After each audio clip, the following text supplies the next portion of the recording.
Hello students, this is Rick Morgan, your instructor, reporting to you from rainy and cold Aberdeen, Scotland. I was in Ireland last week, and I'm in Ireland last week. I'm in Scotland this week. I want to give you some updates on Real Chem. I made a few changes to the due dates to clean up things and provide some more clarity based on feedback from students.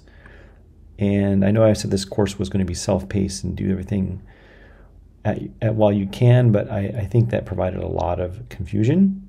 And let me show you how it's going to appear, at least for the Real Chem aspect of it coming up. What you see here is the schedule for your Real Chem work.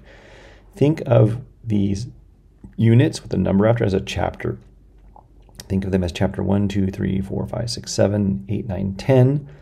And then these 4 bottom things, this practice activities, tables, simulations, and glossary as just optional supporting material that's always available to you. So these might appear in your due dates. Like, for example, there might be things that suggest that you do look at their periodic table in week 3 and look at the table of bond energies in week 4 and look at the specific heats in week 5. They're not really due. It's just a suggested time to look at it. So it may appear in your list, but you don't have to do it. I'll show you how to understand what you have to actually do at any time. And what I've done now is I've staggered these chapters a little bit. I've given you a little extra time to do chapter 2, but otherwise they sort of stagger up because you have an exam here after chapter 3, after chapter 2, which is 1, 2, 3. This is one chapter. This material is an exam. This material is an exam, and then this material is an exam. So they're sort of combined so that you read them and do them in a certain order so that they're done just before an exam is due.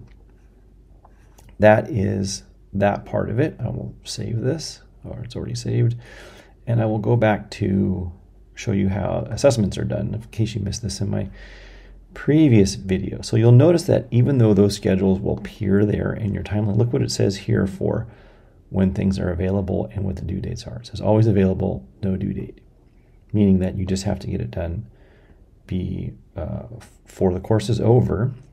So these are explorations, which you get unlimited attempts for explorations. These are the things in the middle of a chapter that you try to do, like answering the sig fig questions, and there aren't any points assigned to them getting right or wrong. I give you unlimited points, unlimited time to do them. You have the checkpoints, which are worth points. You get 5 attempts. It's allowed to start late, allowed to start late, and allowed to submit late. The scoring gives you your best score. So if you take it again and do worse, then it's okay. You get targeted, meaning if you retake, you only see the questions that you missed. And you also get to see the answers when you're done. So that's what I mean by self-paced, but there is a schedule. So, and you can see all of these checkpoints here. Now, let me look at this as if I were a student. Actually, I need to see the whole thing as a student. Sorry, wrong page. Manage preview as a student. So what will it look like to you, and how do you understand this? Here, you have things that say practice. It shows you what you need to do, what you've started, what you were doing last time. Shows it in the whole course, how much of the course you've completed, what kind of practice things are up against. So now this thing used to be very, very long because it had every chapter in it. So now that I've scooted those over, you're only seeing things that may make more sense for you to do right now. And these things are coming up. Now, if it says lesson on it, there's fundamental material there for you to base some knowledge on. If it says practice, this is going to have some problems for you to. The lesson is more like reading and videos kind of thing. Practice is going to have some exercises for you to do. Over here, these are the things that are worth points, and I can't really, this isn't showing up easily. There we go. And these are the checkpoints. And the little flag has things that are going to be worth points, and these are on the left side, but you can't really do them very easily without doing the things that are on the right over here. So, and this is sort of where you are and how much time you should allocate to doing your next task. If you go to Learn, you'll get the Netflix version. I would just suggest this is a chapter, right? So you want to start here and go across these left to right. And as you start to do these, you will run into those checkpoints. Actually, let me go back to learn. Let me scroll to the very bottom and see if there's a survey and acknowledgement. So there's a survey at the end of the course, but your glossary is here. You can like look up words and terms. There's an easy way for you to get that. There's practice activities down here. These aren't worth any points, but they're always available to you. You can go in and do some exercises.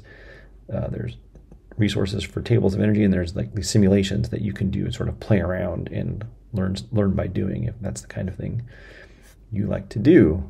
Under schedule, here's your course schedule, the things you should be doing by certain dates and times. So this is dimensional analysis, which is just converting units essentially. If you want help on any of these things, you see something, these foundations, then let me know and I'll make a little video instructing you. Or you can, better people than me make videos on YouTube with all kinds of special effects and things. So, but if you like the way I do it, watch my significant figures video. I'm happy to do that. Let's see here. Yeah, and so these are like some reading assignments, but then the first thing that's worth points is right here. The basic concepts of matter, energy. It has a little check, a little flag on it. I almost said checkered flag, just a flag to the checkpoint. And it tells you how many attempts you've used up so far. So that's a summative assignment. These are formative assignments. So these ones are teaching you, and this one's testing you. And that is really it. That's what I wanted to do, to show you how you know what to do and when and where.